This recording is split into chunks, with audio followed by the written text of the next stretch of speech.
नमो नमः। नमो महावदन्याय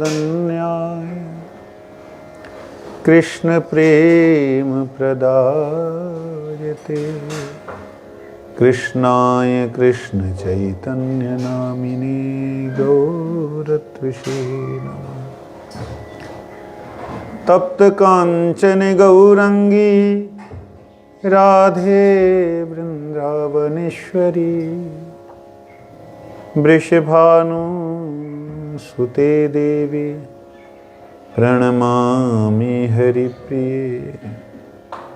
हे कृष्ण करुणा सिंधु दीनबंधु जगतपते गोपेश गोपिका कांत राधा कांत नमोस्तुते। वृंदायै तुलसी दिव्यै प्रियायै केशवस्य च कृष्ण भक्ति प्रदे देवी सत्यवत्यै नमो नमः। श्री कृष्ण चैतन्य प्रभु नित्यानंद श्री अद्वैत गदाधर श्रीवासादि गौर भक्त वृंद। हरे कृष्ण कृष्ण कृष्ण हरे हरे, हरे राम राम राम हरे हरे। भूमस्वखलितपादानां भूमिरेव अवलम्बनं त्वयि जातयपराधानां त्वमैव शरणं प्रभु, त्वमैव शरणं प्रभु, त्वमैव शरणं प्रभु।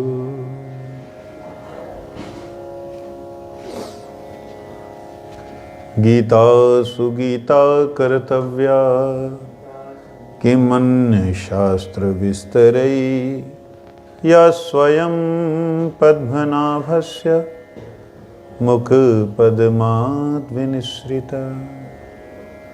सर्वोपनिषदो गावो दुग्धा गोपाल नंदन पार्थो वत्स सुधीर भोक्ता दुग्धं गीतामृतं महत्। एकं शास्त्रं देवकी पुत्र गीतम् एको देवो देवकी पुत्र एव।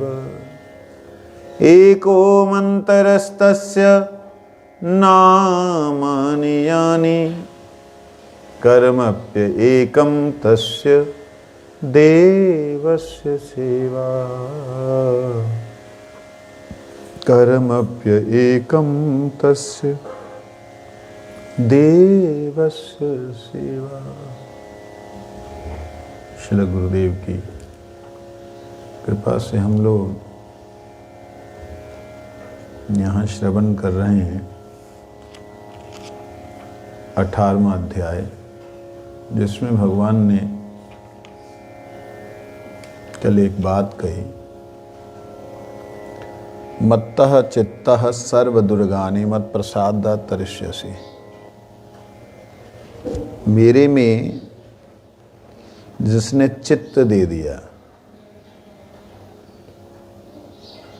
चित्त शब्द का अर्थ होता है अपने सारे संस्कारों को ही जिसने समर्पित कर दिया। समस्त संस्कार का क्या मतलब है?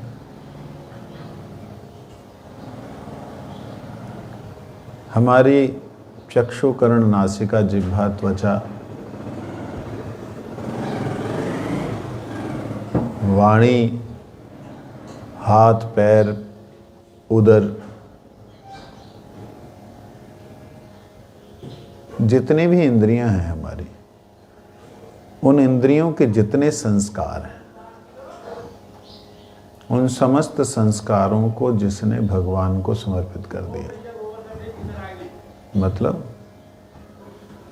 सब कुछ भगवान को समर्पित कर दिया।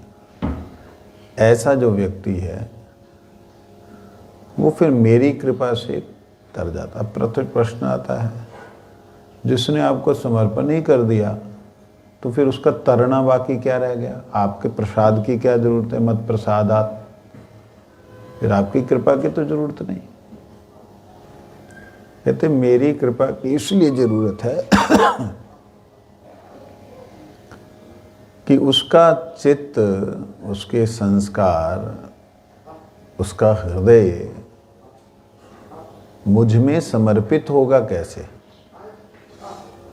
अगर मैं प्रसन्न होऊंगा उस पर, तभी तो समर्पित होगा। कोई व्यक्ति अपने पिता के चरण दबा रहा है इसलिए कि उसको प्रॉपर्टी मिल जाए, प्रॉपर्टी में थोड़ा हिस्सा मिल जाए, तो वो चरण दबा रहा है या प्रॉपर्टी पा रहा है? उसको चरण दबाने से तो कोई लेना देना नहीं।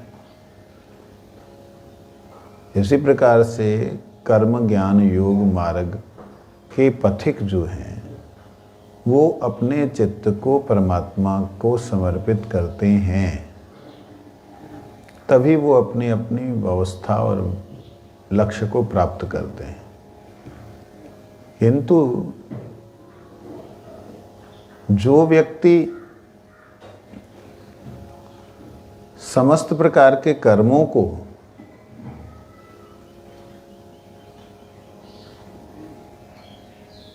भगवान को समर्पित करते हुए अभिमान रखता है कि मैंने ये कर्म समर्पित किया, मैंने ऐसा कर्म, मैंने ये साधना समर्पित की, वो कहते हैं अथ चेतत्वम अहंकारम, परंतु कोई व्यक्ति अहंकार करते हुए ना शोष्यसि विनंक्ष्यसि, अर्थात वो व्यक्ति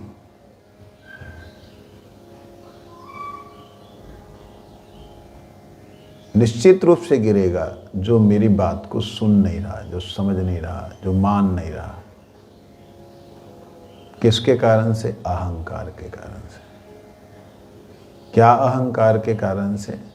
कि मैं जब स्वयं ही अपने आप को कंट्रोल कर सकता हूँ, अपने आप को, अपनी क्रियाओं को, मैं सारी की सारी बाधाओं को स्वयं ही पार कर सकता हूँ, तो मेरे को परमात्मा की शरणागति की क्या जरूरत है? ऐसा जो अहंकार कर बैठता है, या जो ऐसा अहंकार करता है कि मैंने समर्पण किया, ये दोनों ही अहंकार के कारण विनक्ष्यसि, विनाश को प्राप्त होते हैं। विनाश मतलब आत्मा का तो नाश नहीं होता, लेकिन जो अपनी सत्ता है वो सत्ता नष्ट हो जाती है। आगे कहते हैं यद अहंकारम आश्रित्य न योत्स्य इति मन्यसे, उसी अहंकार का आश्रय लेकर के यदि तुम सोचते हो कि मैं युद्ध नहीं करूंगा,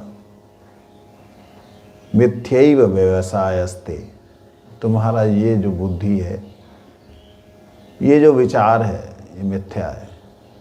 तुम्हारी प्रकृति स्वाम, तुम्हारा स्वभाव, नियोक्ष्यति, तुमको वो नियोजित करेगा, नियोक्ष्यति, नियोजित करेगा। तुम करोगे ही करोगे युद्ध। क्यों? तुम ये तो देख नहीं पा रहा अर्जुन भविष्य क्या है, लेकिन भगवान तो देख पा रहे हैं। इसलिए भगवान कहते हैं कि तुम युद्ध करोगे, मैं जानता हूं। फिर तुम जो अभी बोल रहे हो ना मैं नहीं करूंगा, ये तुम्हारी समझ में नहीं आ रहा है। तुम अपने मन के विकारों को बुद्धि के द्वारा जबरदस्ती अपने आप आत्मा के ऊपर थोप रहे हो। अपने आप मतलब आत्मा। मन और बुद्धि के विकार और विचारों को आत्मा पे थोपने के कारण तुम इस बात को नहीं समझ पा रहे हो। इसलिए तुम जो जिस अहंकार के कारण कि मैं करता हूं, इस अहंकार के कारण जो वो अंदर बैठा हुआ तत्व है, जिसके कारण वो करता या नहीं करता है उसको तुम ईश्वर समझो। वो ईश्वर ही भीतर विराजमान है। ईश्वरः सर्वभूतानां हृदयेषु तिष्ठति। मन, बुद्धि, अहंकार, चित्त, शरीर किसके द्वारा चलायमान है?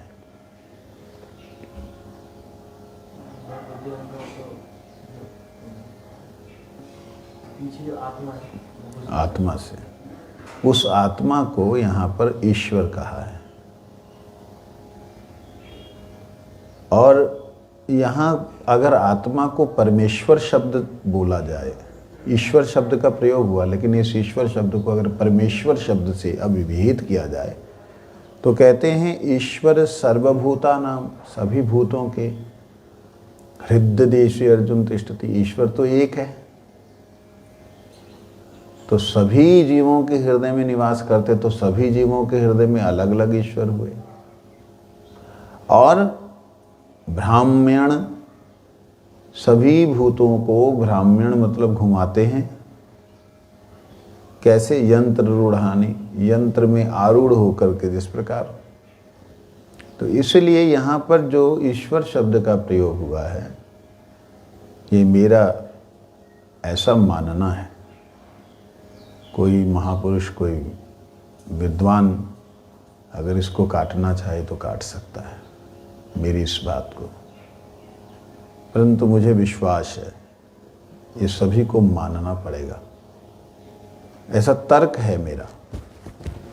जब शब्द प्रयोग किया ईश्वर सर्वभूतानां हृदयेषु अर्जुन तिष्ठति, तो वहां पे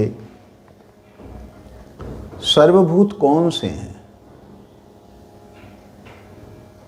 सर्वभूत का मतलब है पंच महाभूत। उन पंच महाभूतों के बारे में बोलते हैं ईश्वरो नारायणः सर्व अंतर्यामी। कौन है ईश्वर? नारायण है, जो सर्व अंतर्यामी है, सभी के अंतर्यामी हैं, अंतर को जानते हैं। या यह पृथ्व्याम तिष्ठन् पृथ्व्यान्तरो, जो पृथ्वी में स्थित हैं और पृथ्वी के अंतर में हैं। यम पृथ्वी ना वेद, जिसको पृथ्वी जानती नहीं है। वेद मतलब नहीं जान, वेद मत जानना, ना वेद नहीं जानती। यस्य पृथ्वी शरीरम, जिसका पृथ्वी शरीर है। यह पृथ्वीं अंतरो यमयतीति, कहते हैं जो पृथ्वी के अंतर में पृथ्वी को चला रहा है वो कौन है? ईश्वर हो, वो ईश्वर है। यहां पर नारायण शब्द का प्रयोग किया विश्वनाथ चक्रवर्ती ठाकुर जी ने। अगर यहाँ उन नारायण की बात की जाए जिनसे पृथ्वी प्राकट्य हुई है, तो इसमें क्या अर्थ निकलेगा कि पृथ्वी उनका शरीर है, इसका मतलब वो पृथ्वी से अलग है। यस्य पृथ्वी शरीरम, तो क्या वह तत्व जो परमात्मा है, परम तत्व है, क्या वह शरीर अलग है उसका? क्या वह शरीर से अलग है? क्या उसका भी मन बुद्धि है? अगर शरीर को इस प्रकार कहते हैं, पृथ्वी को कहते हैं, फिर वो जल को कहते हैं, फिर वो अन्न को कहते हैं, फिर वनस्पति को बोलते हैं, वायु को बोलते हैं।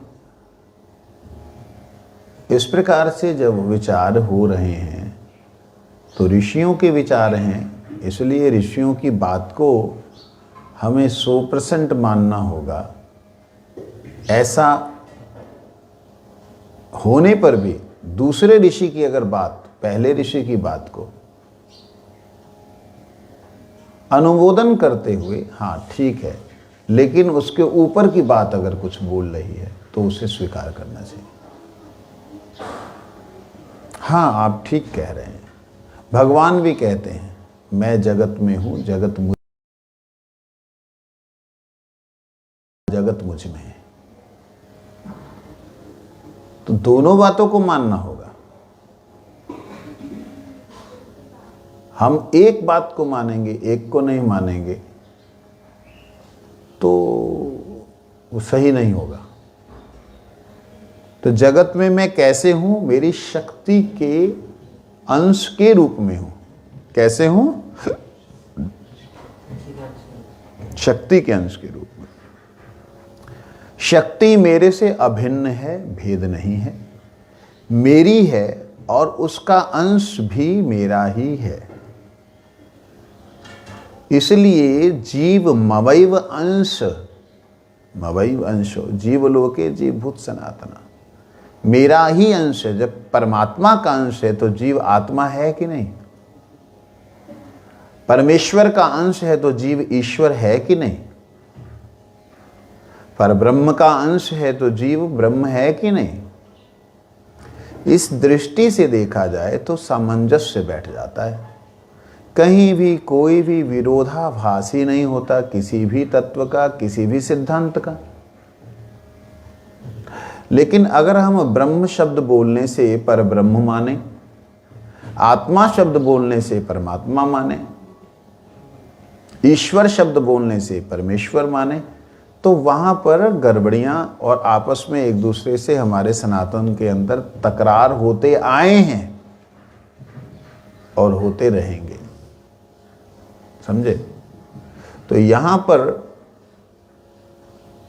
भगवान ने जब गीता में ही कहा कि मैं जगत में, जगत मुझ में, ना मैं जगत में, ना जगत मुझ में, तो उस दृष्टि से देखा जाए तो भगवान किस प्रकार से यहां कह रहे हैं कि तुम उसके शरण में जाओ। तमैव शरणम गच्छ सर्वभावेन भारत, तत्प्रसादात् परम शांति स्थानम प्राप्यसि शाश्वतम।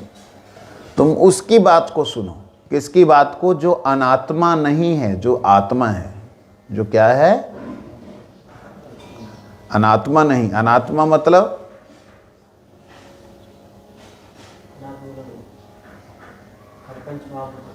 पंचमहाभूत का बना शरीर जो नष्ट होने वाला है, जो वो नहीं है, पंचमहाभूत से बना हुआ नहीं है, जो पंचमहाभूत के भीतर है, जो पंचमहाभूत को चलाता है। पंचमहाभूत उसे नहीं जानते हैं, लेकिन वो पंचमहाभूतों को जानता है, शरीर को जानता है। जितने भी अंदर के जीव हैं, सेल हैं, वो सेल अपनी धड़कन जहां से आ रही है वहां से धड़कन को उत्पन्न करने वाला, हृदय की स्पंदन करने वाला, उसे नहीं जानते हैं, लेकिन वह चाहे तो सबको जान सकता है। समझे नहीं? तो इसलिए हे अर्जुन, तू एक काम कर, इन सब जंजालों को छोड़ दे, उसकी शरण में जा। उसकी शरण में जाएगा, तेरे को स्थान सही मिल जाएगा, मतलब तेरे को निर्णय सही मिल जाएगा। भगवान ने इतनी देर बाद क्यों बोला इसको? 18वें अध्याय के 61वें नंबर श्लोक में, 62वें नंबर श्लोक में क्यों बोला? शुरू में बोल देते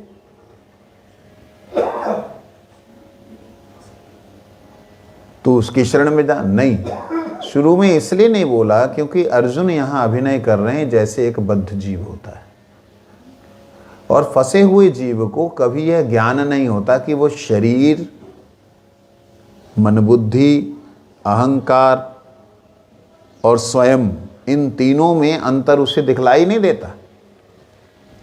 भगवान ने क्रमशः धीरे धीरे धीरे उसे अंतर समझाया। अंतर समझा करके अब जो बाहर की क्रिया को करना है तो बाहर देख के मत कर, तो मन बुद्धि की विचारों में मत पड़, तो इन सब विचारों को उठा करके सर्वभावेन भीतर उसकी शरण में, जितने तेरे भाव जन्म रहे, ये पिता, ये माता, ये फलाना, ये ठिकाना, ये ठिकाना, सबको अंदर ले जा। उससे क्या होगा? तत्प्रसादात्, उनकी कृपा से क्या होगा? उनके संग से क्या होगा? आत्मा के संग से क्या? परम शांति। मतलब जो सभी भावों को लेकर के, मेरे ताऊ जी, मेरे चाचा जी, मेरे दादाजी, मेरे गुरु जी, सभी भावों को लेकर भीतर जाएगा, तो तू खुद को देखेगा कि तू तो अमर अजर नित्य अविनाशी सनातन तत्व है, और वो भी सनातन तत्व हैं। वो क्या चाहते हैं वो तू देख पाएगा। हम लोग कब तक स्वयं को नहीं जान पाते, हम कब तक अपने मन बुद्धि को नहीं जान पाते, जब तक कि हम सारे भावों के साथ भीतर नहीं चले जाते। जैसे हम भीतर चले जाएंगे तो दूसरे के भीतर की बात भी हम समझ जाएंगे। नहीं लगी समझ?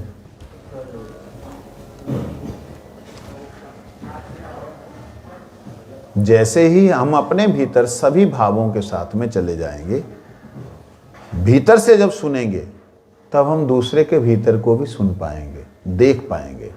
तब भगवान कहते हैं तू समझ पाएगा कि ये भीष्म पितामह कितने दुखी हैं।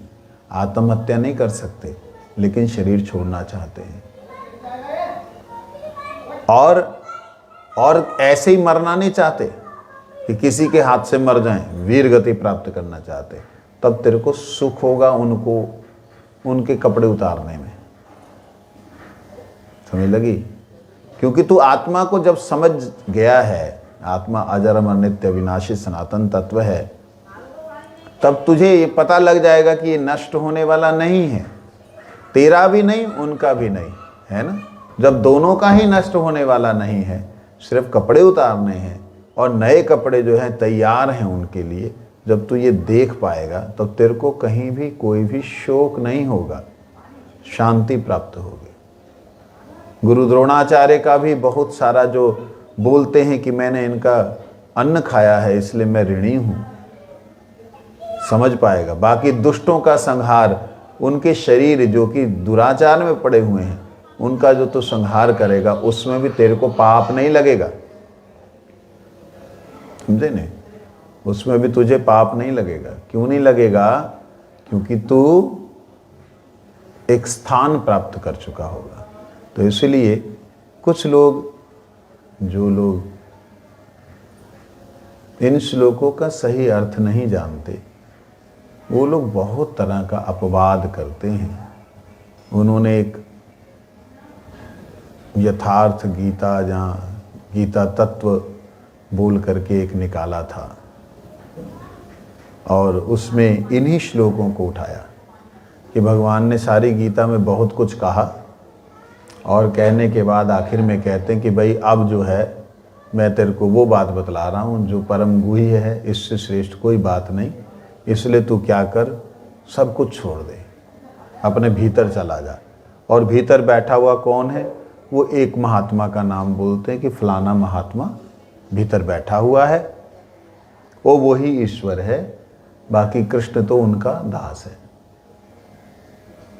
इस प्रकार से बोलते हैं। अभी वो जेल में है, एक तो रामपाल, और भी हैं ऐसे लोग, जो लोग इन शब्दों के अर्थ को नहीं समझते।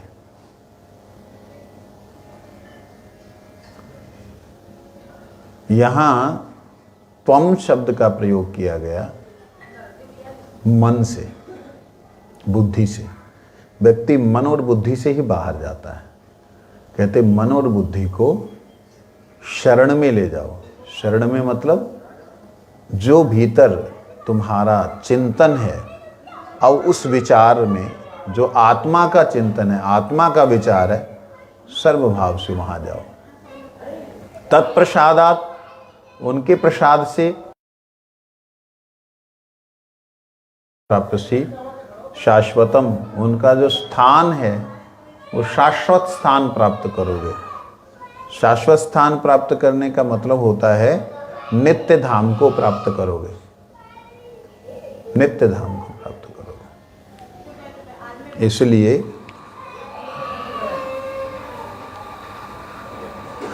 इस विषय को जानने का प्रयोजन कहते हैं पराम, अर्थात विद्या और अविद्या की निवृत्ति होने के पश्चात तुम शाश्वत स्थान वैकुंठ को प्राप्त करोगे। कुछ लोग ऐसा कहते हैं कि अंतर अंतर्यामी के उपासक हैं उन्हें अंतर्यामी की ही शरण प्राप्ति होती है। जो भगवान के उपासक हैं उनकी शरणागति की बात आगे कही जाएगी। दूसरे ऐसा कहते हैं और मानते हैं कि मेरे इष्ट देव श्री कृष्ण हैं, वही मेरे गुरु हैं, वही मुझे भक्ति योग तथा अनुकूल प्रतीक और उसके अनुकूल हित कर उपदेश प्रदान करते हैं। मैं उनकी ही शरणागत हूँ। श्री कृष्ण ही मेरे अंतर्यामी हैं, वही मुझे उन विषयों को लगाएंगे। मैं उनकी शरण ग्रहण करता हूँ। जैसा कि उद्धव ने कहा, हे ईश, कवि लोग ब्रह्मा के समान लंबी आयु पाकर भी आपके द्वारा दिए गए उपकारों को स्मरण करके शेष नहीं कर सकते, क्योंकि आप प्राणियों के अंदर और बाहर आचार्य गुरु चैत्य गुरु रूप से अपनी प्राप्ति का उपाय प्रकाशित कर देते हैं। यहाँ पर विश्वनाथ चक्रवर्ती ठाकुर जी ने टीका में अलग अलग बात कही है। कहते हैं उपासक के ऊपर डिपेंड करता है कि वो अपना अंतर्यामी किसे मानता है।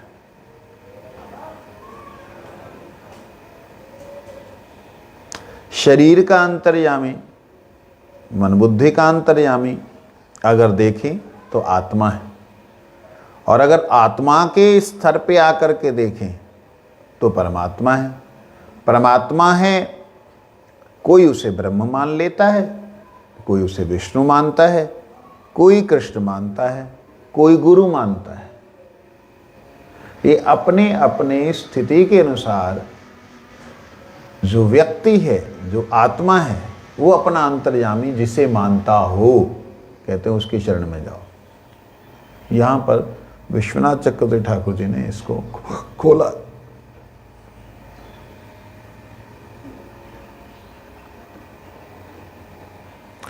ये 2-3 श्लोक हैं, इनके ऊपर मुझे लगता है कि विचार विशेष होना चाहिए।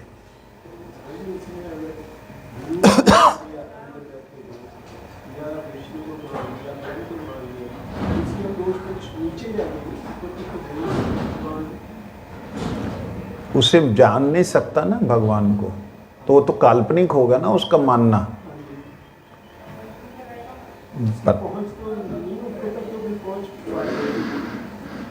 उसके ऊपर तक पहुंच जो है वो होगी कैसे, जब मिला होगा उससे। तो जब मिला ही नहीं है तो पहुंच कहाँ तक है। तो जहाँ तक है, जिसको मानता है उसको अंतर्यामी मानकर उसकी शरण ग्रहण कर। यहाँ पे केवल मात्र इतना ही मानना पड़ेगा, क्योंकि यहाँ पर जिस परमात्मा से मिला नहीं, जिस परमात्मा को जानता नहीं, उसकी शरण में कहाँ से जाएगा। सुना है उसके बारे में, वो है कैसा है, ऐसा है, तो वो काल्पनिक रूप से ही उसके बारे में सोच सकता है, जहाँ जा सकता है। परंतु मेरे भीतर है ऐसा जब तक भाव नहीं आएगा, तब तक वो कहीं भी बाहर घूमता रहे, भटकता रहे, वो नहीं जा सकता।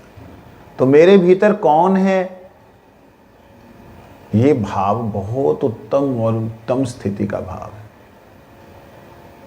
मेरे भीतर मेरे गुरुदेव विराजमान हैं। ये गुरुदेव अंतर्यामी स्वरूप से होते हैं, वैष्णव अंतर्यामी हैं। भीतर अगर देख पाएगा तब उसे परम शांति मिलेगी। यहाँ पे विश्वनाथ चक्रवर्ती ठाकुर जी ने जो कहा है उसे थोड़ा दोबारा पढ़ते हैं।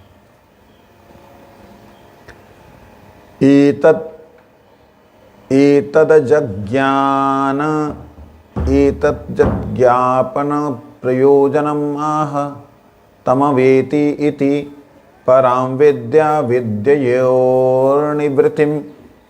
ततः शाश्वतं स्थानं वैकुंठं यो अयम् अंतर्यामी शरणपत्तिर् अंतर्याम्य उपासकानामैव भगवत उपासकानामन्तु भगवत शरणापत्त्यग्रे वक्ष्यते एवेति केचिदबाहु अन्यस्तु यो मद इष्टदेवः श्रीकृष्णः स एव मद्गुरोर्मां भक्तियोगं तद अनुकूलं हितं च उपदिशति च तमहं शरणं प्रपद्ये तथा कृष्ण एव मदर अंतर्यामि सोऽपि मां तत्र तत्र प्रवर्तयतु तंचाहं शरणं प्रपद्ये इत्यनीश भाव्यति यदुक्तम् उद्धवेन नैव उपयन्तपचित्तिं कवयस्तवेशः ब्रह्मायुषादिकृतमृद्धमिदु स्मरन्ता यो अन्तर्बहिस्तनो भृतां शुभं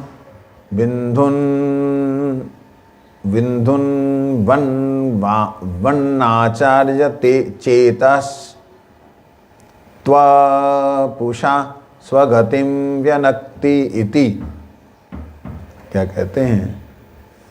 इस विषय को जानने का प्रयोजन है पराम अर्थात अविद्या और विद्या की निवृत्ति होने के पश्चात, पराम शब्द है, उसका मतलब है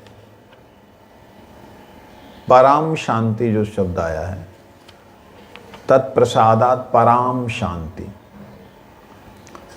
पराम शब्द का है विद्या और अविद्या की निवृत्ति होने के पश्चात। विद्या ज्ञान, अविद्या अज्ञान, ज्ञान की भी निवृत्ति होने के बाद। ज्ञान की निवृत्ति क्या है? ज्ञान तो परमात्मा, ज्ञानम ब्रह्म।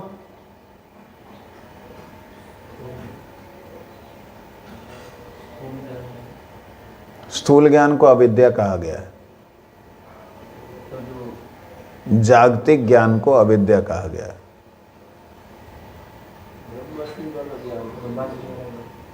तो ये हम बोल रहे हैं।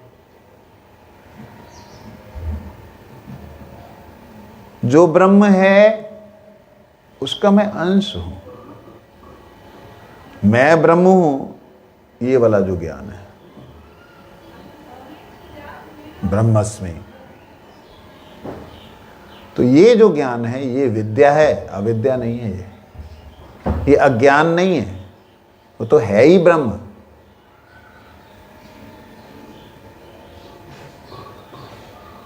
जीवात्मा कोई जड़ तत्व तो है नहीं, चेतन तत्व है।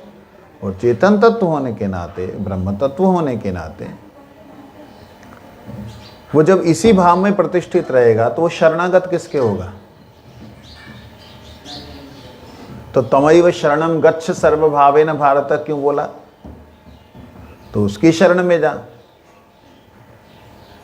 तो उसकी शरण में जाने का यहां पे कहते हैं उस परम पुरुष की शरण में कहते। परंतु कुछ लोग ऐसा कहते हैं कि जो अंतर्यामी के उपासक हैं,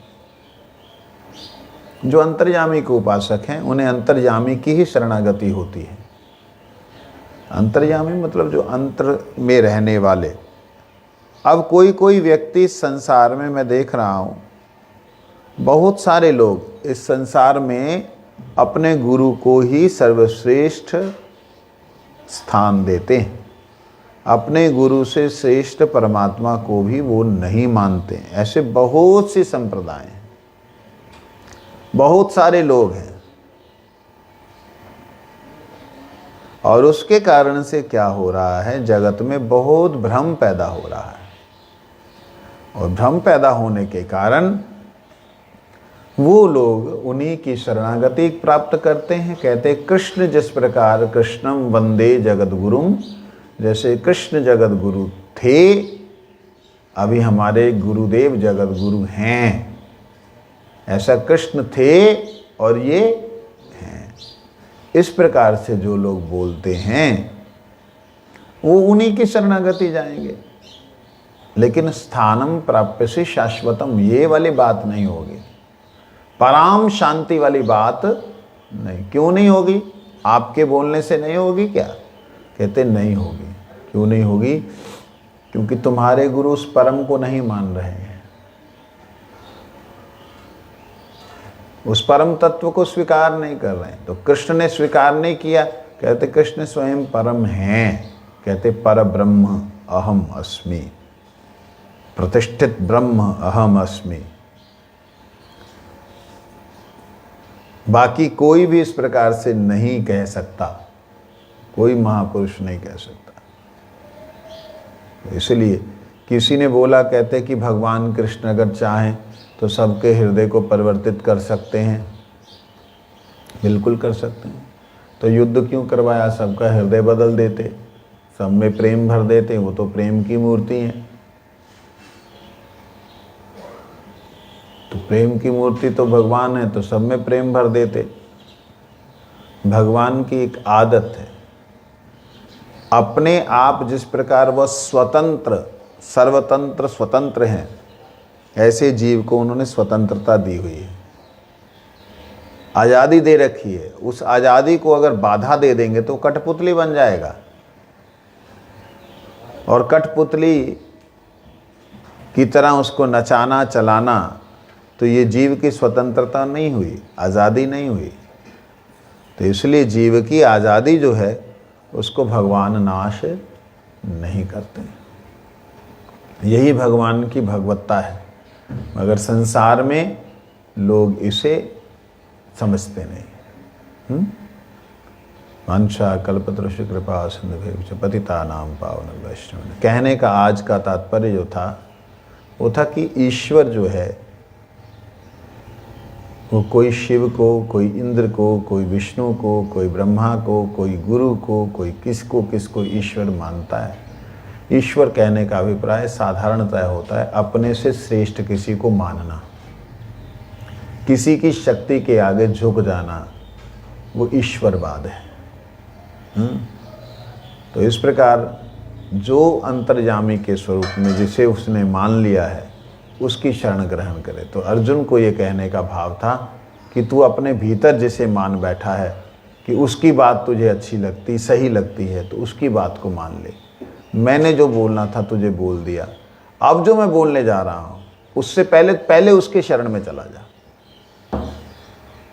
ये बात वंशा गुरु नाम।